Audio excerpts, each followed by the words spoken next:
તો નમસ્કાર ગુજરાત, સ્વાગત છે આપનું આજના તાજા નવા હવામાન સમાચારની અંદર। ગુજરાત રાજ્ય પર તાંડવ મચાવતી સિસ્ટમ હવે વધારે ઘાતક બની ગઈ છે, તો બહાર નીકળતા પહેલા વિચારી લેજો, કારણ કે ગુજરાત રાજ્ય પર રીતસરનું આપ ફાટતું જોવા મળી રહ્યું છે। અને હવે પછીની 24 કલાક ગુજરાત રાજ્ય પર કાળો કહેર જોવા મળશે। જે હા દર્શક મિત્રો, ઉત્તરીય ગુજરાત ઉપર હવે જે છે તે આ સિસ્ટમ આખી પથરાઈને બેસી ગઈ છે અને હવે માત્ર કેટલીક કલાકોની અંદર જે છે તે આ સિસ્ટમનો ખેલ શરૂ થઈ જશે, કારણ કે તમે લાઈવ સેટેલાઇટ પિક્ચરના માધ્યમથી અહીંયા જોઈ શકો કે આ ઉત્તર ગુજરાત ઉપર આખી સિસ્ટમ જે છે તે હવે વિંટોળાઈને બેસી ગઈ છે અને હવે પછીની આગામી 12 કલાક અને આવનારા 2 દિવસ ગુજરાત રાજ્ય માટે ભારે રહેવાના છે। શનિવારનો દિવસ અને 6 તારીખે મિત્રો આખો દિવસ સારો વરસાદ પડ્યો અને હવે આપણી નજર 7 તારીખ ઉપર છે, રવિવારના દિવસ ઉપર છે। ગણેશ વિસર્જનના દિવસે ગુજરાત રાજ્ય ઉપર તબાહી મચાવી દીધી વરસાદે, ત્યાર પછી હવે આવનારો આજે રવિવારનો દિવસ છે, આ 7 તારીખ જે છે તે ગુજરાત રાજ્યમાં માત્ર 7 નહીં 8 અને 9 તારીખ દરમિયાન પણ જે છે તે વરસાદ અતિ ભયંકર તોફાની લેવલનો જોવા મળવાનો છે અને તેના માટે મિત્રો રેડ એલર્ટ અને વરસાદી એલર્ટો પણ જાહેર કરી દેવામાં આવ્યા છે, કારણ કે ગુજરાત રાજ્ય પર હવે જે આ સિસ્ટમ શરૂ થઈ છે તે ગુજરાત રાજ્યનો પીછો છોડશે નહીં તેવું લાગી રહ્યું છે। તેની વચ્ચે અહીંયા તમે લાઈવ 700 HPA લેવલે ભેજમાં જોશો તો તમને ગુજરાત રાજ્યની દશા દેખાશે। લાઈવ તમે જોઈ લો મિત્રો, આ સિસ્ટમની જે આંખ છે તે અત્યારે હાલ રાજસ્થાન ઉપર છે અને હવે પછીની આગામી માત્ર 1.5 થી 2 કલાકની અંદર આ સિસ્ટમ જે છે તે આખી ઉત્તર ગુજરાત થઈને ગુજરાતમાં એન્ટ્રી લેશે અને જેવી મિત્રો આ સિસ્ટમ ઉત્તર ગુજરાતની અંદર આવશે એટલે મહેસાણા, બનાસકાંઠા, સાબરકાંઠા લાગુના વિસ્તારોમાં આગામી કલાકોની અંદર 10 થી 12 ઇંચના વરસાદો, તો મધ્ય ગુજરાતની અંદર અમદાવાદ, ગાંધીનગર લાગુના વિસ્તારોથી લઈને મહીસાગર, પંચમહાલ લાગુના વિસ્તારોમાં પણ તેની માઠી અસર થશે। આ સિસ્ટમ મિત્રો આગામી 3 દિવસ હવે ગુજરાત રાજ્ય ઉપર જે છે તે તોફાન મચાવવાની છે, જેના વિશે આપણે આ વિડીયોની અંદર વાત કરીશું। અને બીજા નંબર ઉપર ખાસ ગુજરાતમાં જે છે તે શાળા કોલેજોમાં પણ રજા આપી દેવામાં આવી છે। કયા જિલ્લાની અંદર જાણવા માટે વિડીયોમાં અંત સુધી બનેલા રહેજો। તમારા ગામ, તમારા જિલ્લામાં કેટલો વરસાદ આવશે એ માહિતી 100% આ વિડીયોમાં તમને મળી જવાની છે, તો આ વિડીયો અંત સુધી જોઈ લેશો તો તમને મિત્રો હવામાનના બીજા કોઈ પણ સમાચાર જોવાની જરૂરિયાત નહીં રહે। તો ચાલો મિત્રો શરૂઆત કરીએ। સૌથી પહેલા આપણે સિસ્ટમ વિશે સમજીએ કે શું જણાવી રહી છે હવામાન વિભાગની આ સિસ્ટમ। તો મિત્રો લાઈવ તમે જોઈ શકો કે ગુજરાતનો આ પટ્ટો છે। સૌથી પહેલા તો ભારતની આખી હવામાન સિસ્ટમ સમજીએ તો તમને વધારે સરળતા રહે। તો મિત્રો જુઓ કે આખા ભારત ઉપર આખી મિત્રો આ જે સિસ્ટમ આ રીતે પથરાઈને બેઠી છે, તેમાં સિસ્ટમનો મોટો ભાગનો ભાગ અત્યારે ગુજરાત ઉપર છે અને અત્યારે મિત્રો આ સિસ્ટમ જે છે તે હાઈ લેવલના ભેજ દર્શાવી રહી છે, હાઈ લેવલનું લો પ્રેશર અને ડિપ્રેશન દર્શાવી રહી છે। તેને કારણે હવે એવું લાગી રહ્યું છે કે આ સિસ્ટમ ગુજરાતમાં હવે ખરાખરીનો ખેલ રમશે અને ખાસ આખા ઉત્તર ગુજરાતને જે છે તે આવનારી કલાકોની અંદર આ સિસ્ટમ ધમરોળશે, તો ગુજરાત રાજ્યમાં રીતસરનું જે છે તે આપ ફાટશે તેવું લાગી રહ્યું છે। તો ગુજરાતીઓ તૈયાર થઈ જજો, કારણ કે આ સિસ્ટમ જે છે તે ઉત્તર ગુજરાત ઉપર હવે ત્રાટકી ગઈ છે। લાઈવ તમને અહીંયા ફોટાના માધ્યમથી તમને દેખાડી દઉં તો જોઈ લો, અત્યારે આ સિસ્ટમ આ રીતની પથરાણી છે, જેમાં ઉત્તર ગુજરાત, મધ્ય ગુજરાત અને દક્ષિણ ગુજરાત ઉપર પથરાયેલી છે, જેની અસર આખા ગુજરાત ઉપર ઘેરાવો બનાવી રહી છે। અને હવે મિત્રો આવનારો જે દિવસ 7 તારીખનો છે તે ગુજરાત માટે કાળો દિવસ બની શકે, કારણ કે વરસાદ અતિ ભયંકર લેવલનો પડી શકે। તો ચાલો મિત્રો દેખાડીએ કયા જિલ્લાઓમાં એલર્ટ આપી દેવામાં આવ્યું છે। તો જોઈ લો મિત્રો, અત્યારે જે છે તે વરસાદને લઈને હવામાન ખાતાએ પણ એલર્ટો આપી દીધા છે। મેં તમને જણાવ્યું એ રીતના ઉત્તર ગુજરાતમાં રેડ એલર્ટ જોઈ લો, બનાસકાંઠાથી લઈને મહેસાણા, સાબરકાંઠા અને અરવલ્લીમાં રેડ એલર્ટ આપી દેવામાં આવ્યું છે। સૌરાષ્ટ્રની અંદર રાજકોટ અને સુરેન્દ્રનગરમાં રેડ એલર્ટ છે, તો દક્ષિણ ગુજરાતમાં વલસાડ લાગુના વિસ્તારોની અંદર પણ રેડ એલર્ટ આપી દેવામાં આવ્યું છે। તો આ રેડ એલર્ટ વાળા વિસ્તારમાં સાવચેત રહેજો, 8 થી 10 ઇંચ સુધીના વરસાદો પણ ભૂક્કા કાઢી શકે। તો બીજી તરફ ઓરેન્જ એલર્ટ પણ જે છે તે મોટા ભાગના વિસ્તારોમાં ફાળવી દેવામાં આવ્યું છે। જોઈ લો, પાટણથી લઈને બાકીના પણ મિત્રો જે વિસ્તારો છે, જેમ કે પાટણના વિસ્તારો, અમદાવાદ, ખેડા, ગાંધીનગર, મહીસાગરથી લઈને નવસારી, ડાંગ, જુનાગઢ, દ્વારકા, જામનગર અને મોરબીની અંદર ઓરેન્જ એલર્ટ લગાવી દેવામાં આવ્યું છે। અને મિત્રો જે ઓરેન્જ એલર્ટ છે એ પણ ગુજરાત રાજ્યમાં જે છે તે તબાહી મચાવી શકે। અને મિત્રો તમે લાઈવ દ્રશ્યો જોઈ લો, અત્યારે લોકો જે છે તે ઢાબે ચડી રહ્યા છે, અમુક ભાગોમાં ટેરેસ ઉપર લોકો ચડી રહ્યા છે, કારણ કે રસ્તાઓની અંદર નીચેના માળે જે છે તે ઘરોમાં પાણી ભરાયા છે। તમે લાઈવ મિત્રો અહીંયા સેટેલાઇટના માધ્યમથી તમે જે છે તે અહીંયા જોઈ શકો કે ઘરોની અંદર, સોસાયટીની અંદર બધા જ અત્યારે પાણી ભરાયેલા છે। અને ખાસ મિત્રો વડોદરાની વાત કરીએ તો વડોદરાની અંદર જે છે તે તોફાની વરસાદને કારણે શાળાઓમાં રજા પણ આપી દેવામાં આવી છે અને હવે આગામી 24 થી 48 કલાક સાવચેત રહેજો। ઉત્તર ગુજરાત ઉપર એક મહાકાય સિસ્ટમ આગળ વધી રહી છે, જેને કારણે આખા ગુજરાતમાં ભારે વરસાદ, તો ઉત્તર ગુજરાતની અંદર પૂર જેવી પરિસ્થિતિ ઊભી થવાના ચાન્સ બનવાના છે। જિલ્લાઓ જેમ કે બનાસકાંઠા, પાટણ, સાબરકાંઠા અને અરવલ્લીમાં પૂર જેવી પરિસ્થિતિઓ ઊભી થઈ શકે આગામી 2 દિવસની અંદર, તેવા વરસાદો જોવા મળી શકે।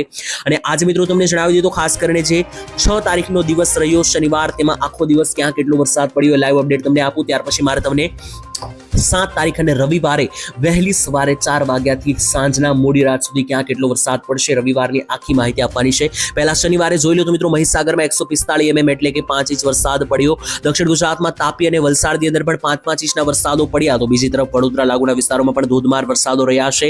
સુરત, નવસારી, ભરૂચની અંદર પણ 3-3, 4-4 ઇંચ વરસાદ. તો ગાંધીનગર, ખેડા, અરવલ્લી, દાહોદ અને પંચમહાલમાં પણ 3-3, 4-4 ઇંચ વરસાદ રહ્યા. સૌરાષ્ટ્રની વાત કરીએ તો સૌરાષ્ટ્રમાં સરેરાશ 1 થી 2 ઇંચના સરેરાશ વરસાદો રહ્યા, જેમ કે જામનગર, દ્વારકા, જુનાગઢ, અમરેલી, ગીર સોમનાથની અંદર 2-2 ઇંચના વરસાદો પડ્યા છે.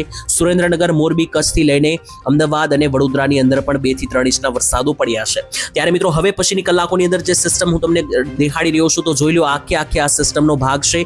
અને જે આ સિસ્ટમ મિત્રો હવે ખેલ કરવાની છે તે ગુજરાતવાસીઓ માટે તૈયારી રાખવી પડશે, નહીતર ભયંકર પરિસ્થિતિ પણ બની શકે. કારણ કે ચાલો મિત્રો હવે હું તમને જે છે તે લાઈવ સેટેલાઇટના માધ્યમથી આ સિસ્ટમ દેખાડી આપું કે કેવી ભયંકર લાગી રહી છે આ સિસ્ટમ. પહેલા તો તમે ગુજરાત રાજ્ય પર જે મહાકાય વાદળો પસાર થઈ રહ્યા છે જુઓ કે જેનાથી તમને ખ્યાલ આવે કે હવે ગુજરાતની દશા કેવી થવાની છે. આ આખો ગુજરાતનો ભાગ છે અને ગુજરાતના ભાગ ઉપર મિત્રો જોઈ લો જે આ વ્હાઇટ અને આ બ્લેક કલરના મિત્રો તમે ભાગો જોઈ રહ્યા છો એ મિત્રો બીજું કશું નથી પરંતુ વાદળો છે. અને આ વાદળો જે છે તે હવે ગુજરાત રાજ્ય ઉપર ફાટવાના છે, જેની તૈયારીઓ ગુજરાતવાસીઓએ કરી રાખવી પડશે. કારણ કે આ વાદળીય સિસ્ટમ હવે અતિ ભયંકર, અતિ ખૂંખાર જે છે તે બનતી જોવા મળી રહી છે. અને ત્યાર પછી હવે મિત્રો તમને જણાવી દઈએ તો વાદળની સાથે સાથે સિસ્ટમના પણ તમને હું લાઈવ લોકેશન અને અહીંયા મિત્રો દેખાડી દઉં. તો સિસ્ટમ મિત્રો સેટેલાઇટના માધ્યમથી કેવી દેખાઈ રહી છે એ પણ તમે અહીંયા લાઈવ જોઈ શકો. મિત્રો જોઈ લો આખા ગુજરાત ઉપર પથરાઈને બેઠેલી આ સિસ્ટમ તમે અહીંયા અત્યારે લાઈવ જોઈ રહ્યા છો કે મિત્રો અત્યારે આ સિસ્ટમનો ભાગ તમે જુઓ તો ગુજરાતના કોઈ પણ ભાગને છોડી નથી રહી, કારણ કે બધા જ ભાગ ઉપર વ્યવસ્થિત રીતે અત્યારે મિત્રો જોશો તો તમને દેખાશે આખી સિસ્ટમ. ઉત્તર ગુજરાતથી માંડીને જોઈ લો મિત્રો લાઈવ તમને દેખાડું તો ઉત્તર ગુજરાત, અહીંયા મિત્રો જોઈ લો તો નીચે મધ્ય ગુજરાત છે. આ ઉભા રહ્યો મિત્રો તમને લાઇનમાં દેખાડી દો તો આ ઉત્તર ગુજરાત છે, આ મધ્ય ગુજરાત, સૌરાષ્ટ્ર અને દક્ષિણ ગુજરાત અને કચ્છ બધા જ વિસ્તારોની અંદર આ સિસ્ટમ જે છે તે હવે પથરાઈને બેઠી છે. ત્યાર પછી હવે આવનારો દિવસ જે છે તે ખાસ કરીને કેવો રહેવાનો છે. 7 તારીખ ઉપર ગુજરાતમાં મોટી ઘાત બની રહી છે. ચાલો જાણીએ વિગતવાર એક પછી એક બધી માહિતી આપણે જાણવાની છે કે 7 તારીખનો દિવસ કેવો બનવાનો છે ગુજરાત માટે. રાત્રિના 12 વાગ્યા સુધી વરસાદ જે છે તે છોતરા કાઢવા જઈ રહ્યો છે, તો તૈયાર રહેજો. સૌથી પહેલા ઉત્તર ગુજરાતની હું તમને માહિતી આપવાનો છું, કારણ કે લાઈવ જોઈ શકો ઉત્તર ગુજરાતનો જે આખો પટ્ટો છે તે મોટી ઘેરામણીની અંદર અત્યારે આવી રહ્યો છે.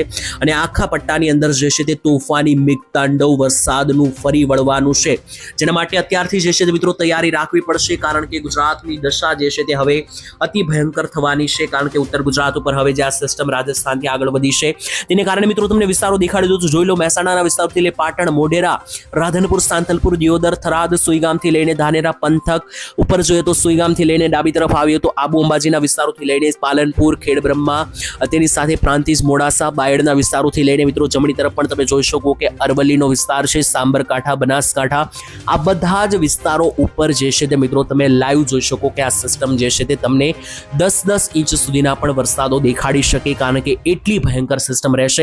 અને મિત્રો ભારે પવન સાથે તોફાની વરસાદો જે છે તે તમને જોવા મળી શકે. ત્યાંથી નીચે મધ્ય ગુજરાતની પણ લાઈવ અપડેટ લઈએ તો મધ્ય ગુજરાત ઉપર પણ મિત્રો આ સિસ્ટમની માઠી અસર થવાની છે. જોઈ લો આખા મધ્ય ગુજરાતના ભાગ ઉપર સિસ્ટમની અસરને કારણે તમે લાઈવ જોઈ શકો દાહોદ, મહીસાગર, ખેડા, પંચમહાલના વિસ્તારોથી લઈને છોટાઉદેપુર, વડોદરા, આણંદથી લઈને ગોધરા, લુણાવાડા, ગાલાસિનોરથી લઈને કપ્પડવંજ, અમદાવાદ, વિરમગામ, બોડેલીના વિસ્તારોથી લઈને ઉપર પણ તમે જોઈ શકો કે લાઈવ ગાંધીનગર અને નડિયાદનો જે પટ્ટો છે, દ્રસ્કોઈ અને બાપુનગરનો જે પટ્ટો છે, આખા પટ્ટા ઉપર જે છે તે મિત્રો મધ્ય ગુજરાતમાં પણ આ સિસ્ટમની માઠી અસર જોવા મળવાની છે. અને આ ભાગોની અંદર કડાકા ભડાકા સાથે થંડરસ્ટોર્મ એક્ટિવિટી સાથે ગાજવીજ સાથેના હાઈ લેવલીય વરસાદો પ્રેશર બનાવી રહ્યા છે, જોર વધારી રહ્યા છે.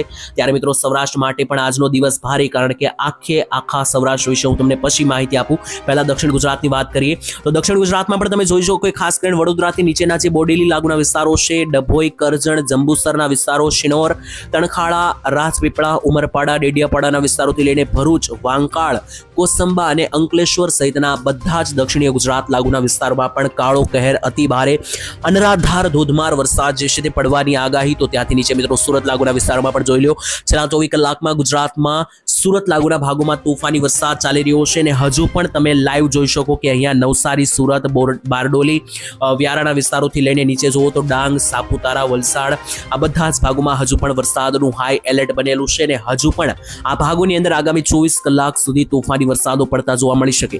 ત્યાર પછી કચ્છની પણ તમને માહિતી આપું તો મિત્રો કચ્છ ઉપરથી આખી સિસ્ટમ પસાર થવાની છે આવતીકાલે, જેથી કચ્છના પણ મોટા ભાગના વિસ્તારોમાં ધોધમાર 5 ઇંચ સુધીના વરસાદોની આગાહી, જેમાં રાપર, અડેસર, ખાવડના વિસ્તારોથી લઈને ભુજના વિસ્તારો, માંડવીના વિસ્તારોથી લઈને ભચાઉ, ગાંધીધામ અને આસપાસ મિત્રો ધોળાવીરા, લોધરાણી લાગુના વિસ્તારોમાં અને જખો પ્રદેશ લાગુમાં પણ તોફાની અતિભારે વરસાદો બની શકે. સૌરાષ્ટ્રની મિત્રો વાત કરીએ તો સૌરાષ્ટ્રમાં સરેરાશ સારા એવા વરસાદ રહેવાના છે, પરંતુ 2 જિલ્લાની અંદર તોફાન રહેશે, જેમ કે મોરબી અને સુરેન્દ્રનગર. આ બંને જિલ્લાની અંદર હાઈ લેવલના વરસાદો જે છે તે સૌરાષ્ટ્રમાં નોંધાશે, જેમાં આવેલા તમામ તાલુકાના લોકો જે છે તે સાવધાન થઈ જાય. બોટાદની વાત કરીએ તો મિત્રો બોટાદ જિલ્લાની અંદર પણ સૌરાષ્ટ્રમાં તમે લાઈવ જોઈ શકો કે આખો બોટાદ જિલ્લો છે, તેની અંદર બરવાળાના વિસ્તારથી લઈને રાણપુર, ધંધુકાના વિસ્તારોથી લઈને ગઢડા લાગુના વિસ્તારોમાં તોફાની વરસાદ રહેશે. રાજકોટ જિલ્લાની પણ લાઈવ અપડેટ આપી દઉં તો જોઈ લો, આખો રાજકોટ જિલ્લો છે ને આખા રાજકોટ જિલ્લાની અંદર વિસિયાના વિસ્તારોથી લઈને નીચે આવે તો શાપર, વેરાવળ, ધોરાજી, ગોંડલ, ઉપલેટાના વિસ્તારોથી લઈને સરદાર સહિતના અને જેતપુર, ઉપલેટા સહિતના અને જસદણ લાગુના વિસ્તારોમાં ભારેથી અતિ ભારે વરસાદો રહેશે. અમરેલી જિલ્લાની પણ વાત કરી લે તો જોઈ લો મિત્રો, અહીંયા અમરેલી જિલ્લાનો તમે અહીંયા લાઈવ મેપ જોઈ રહ્યા છો, જેમાં બધા જ વિસ્તારોની અંદર ભારે વરસાદ દેખાઈ રહ્યો છે. ખાસ તો બાબરા, લાઠી, સાવરકુંડલા, રાજુલા, લીલિયા, બગસરા, બાબરાના વિસ્તારોથી લઈને જે આસપાસના પણ મિત્રો ભાવનગર બોર્ડર લાગુના જે ગારિયાધારના ભાગો છે અને ભાવનગરની અંદર પણ જોઈ લો તો વડોદરા, પાલીતાણા, નીચે અલંગના વિસ્તારોથી લઈને મહુવાના વિસ્તારો છે. તો આ બધા જ ભાગોની અંદર જે છે સૌરાષ્ટ્રની અંદર મધ્યમથી ભારે વરસાદ, એકલ દોકલ 2-3 ઇંચના વરસાદો જોવા મળી શકે. જૂનાગઢ અને ગીર સોમનાથ જિલ્લાની વાત કરીએ તો આ બંને જિલ્લાની અંદર પણ મિત્રો આખી આ સિસ્ટમ પથરાઈ ગઈ છે, જેથી અહીંયા પણ મિત્રો જે છે સરેરાશ મધ્યમ લેવલના 1-2 ઇંચના વરસાદો પડી શકે. જેમાં જોઈ લો મિત્રો તાલાળાના વિસ્તારોથી લઈને સાસણગીર, તુલસીશ્યામ, માંગરોળ, કેશોદ, વિસાવદર, જૂનાગઢના વિસ્તારોથી લઈને માણાવદર, મુલિયાસાના વિસ્તારો છે. અને ઉપર પણ મિત્રો તમે બાકીના જિલ્લાઓ જોઈ લો તો દરિયાકાંઠે પણ આજે ભારે વરસાદની સંભાવના, જેમાં પોરબંદરથી લઈને દ્વારકા અને જામનગર લાગુના વિસ્તારોમાં પણ ભારેથી અતિ ભારે વરસાદો તમને પડતા જોવા મળી શકે. તો મિત્રો આ તો મેં તમને માહિતી આપી આજ માટેની, આવતીકાલની પણ દેખાડી દઉં તો મિત્રો ખાસ કરીને જોઈ લો 7 તારીખ બાદ હવે 8 તારીખે પણ મિત્રો જુઓ તો આખા ગુજરાત ઉપર આ સિસ્ટમ જે છે તે અત્યારે હાલ 8 તારીખે પણ ઘેરાવો બનાવી રહી છે. ત્યાર પછી 9 તારીખની પણ લાઈવ અપડેટ તમને દેખાડે તો 9 તારીખે જઈને મિત્રો ગુજરાતમાં વરસાદ જે છે તે મધ્યમ લેવલનો શરૂ થશે. ત્યાર પછી 10 તારીખથી આ સિસ્ટમ એકદમ નબળી પડતી તમને જોવા મળશે. ત્યાર પછી ફરી એકવાર 17 તારીખ આસપાસ જે છે તે એક મોટી સિસ્ટમ ગુજરાત રાજ્ય ઉપર આવી રહી છે, એટલે કે 17 થી 18 તારીખ સુધી મિત્રો જે છે તે વરસાદનો હવે પછી વિરામ રહેશે. પરંતુ અત્યારે મિત્રો જે આ સિસ્ટમ ગુજરાત રાજ્ય પરથી પસાર થઈ રહી છે તેના ઉપર આપણું મુખ્ય ફોકસ છે અને હજુ 10 તારીખ સુધી હાઈ એલર્ટ છે, જેના વિશે મિત્રો આપણે આવનારા વિડીયોમાં પણ વિગતસર જે છે તે મિત્રો માહિતી આપતા રહીશું. તો હવામાનની દરેક માહિતી મેળવવા માટે આ ચેનલને સબસ્ક્રાઇબ કરી દેજો. સવાર, બપોર અને સાંજ આ ચેનલને ચેક કરતા રહેજો, કારણ કે આ વિડીયો જે છે તે મિત્રો હું તમને 3 ટક બનાવીને આપતો રહીશ. તો આજ માટે આટલું જ રાખીએ છીએ. તમારા ગામમાં કેવો વરસાદ છે કોમેન્ટમાં લખજો. આપણે મિત્રો મળીશું આવતીકાલે એક નવા હવામાન સમાચારની અંદર. ત્યાં સુધી આજ માટે રજા આપશો. ધન્યવાદ. જય માતાજી, જય દ્વારકાધીશ.